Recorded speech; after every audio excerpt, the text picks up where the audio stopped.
So McLuhan. Marshall McLuhan was a world-renowned communication theorist. He was born and raised in Canada, and he was also an English professor at the University of Toronto. He wrote a lot of novels and articles surrounding communication and media, and overall how it affects the human body and our society as a whole. Although he conducted most of his teachings around the 1960s, his philosophy and observations apply well to the 21st century. His most famous and best-selling book was The Media is the Massage.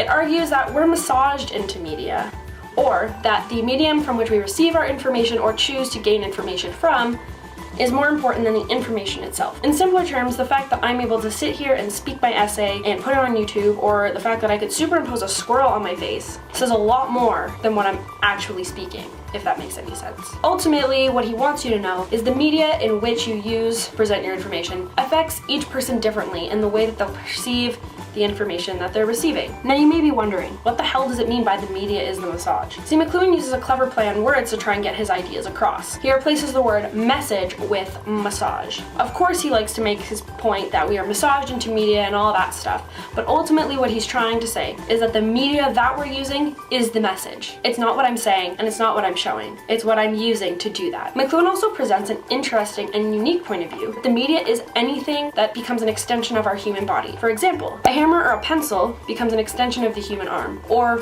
wheels on a car become an extension of the human leg. It is anything that allows our human bodies to do what we couldn't have done ourselves.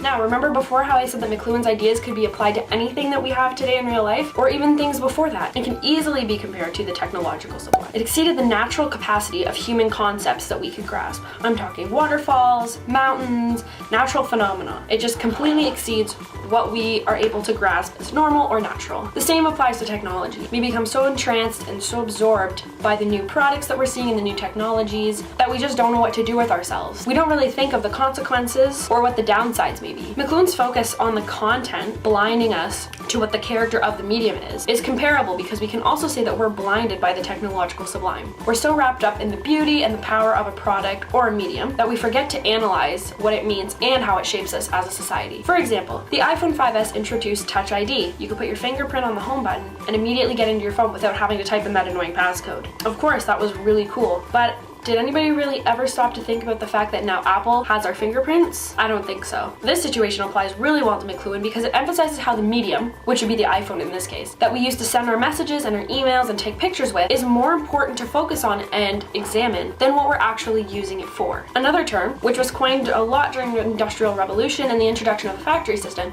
is rationalization. Rationalization is making a process simpler, more efficient, and just easier for us to do. If you think of your body as a company and our lives as the overall product, we're constantly trying to develop new ways to make achieving our life goals a lot easier. We're looking for new ways to live our lives to the fullest, and we keep introducing new cameras, computers, cell phones, and even TVs that would make us seem like we're living our lives to the fullest. Even with the introduction of social media, Twitter, Instagram, and Facebook helps us to get the most out of our lives. We have now made products that simplify our lives so much that they have become extensions of our bodies. You have Google Glass, the Apple Watch, or even your cell phone. A lot of people can't let their cell phone go, and it really just does stay in their hand almost 24/7. It does become a part of your body. A lot of the times, we don't realize that we're being so massaged into the products by making our lives easier that we're slowly being disconnected from our families and from society as a whole. I think it's really important to look at McLuhan as one of the founders for his philosophy. And his book, The Medium is the Massage, really points out how humans don't realize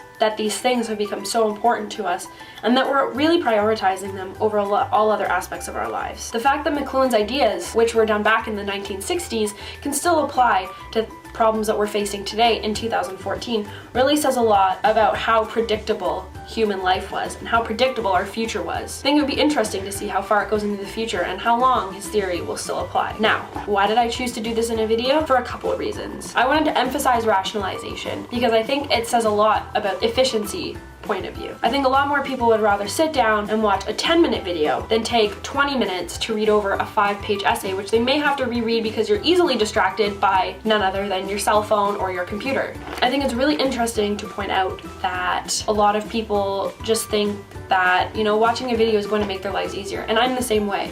I would rather watch a video than read an essay. I think the way that I chose to present this is really a comment on all of McLuhan's concepts. The fact that we would actually just rather watch a video because it's so accessible and always in our hands just proves how these mediums, or the media, are become extensions of the human bodies. And I think it does say a lot about us that I can sit here and upload this to YouTube and that it is an acceptable form of a submission for an essay. I think although McLuhan's ideas and his concepts appear simplistic, that not a lot of people think about them. And this is why I chose to present my essay in such a way that is very modernized and a little bit less dull. Making a video also makes the process a little bit more fun because I can have more creativity and I can have more opportunity to just speak as if I was speaking instead of having to put it in a formal essay. I hope all of this makes sense. I hope that for everybody, we continue to use the products that have been made available to us, but I think it would be beneficial to just take a moment every day and think about how it is affecting us and how it may shape you as a human being.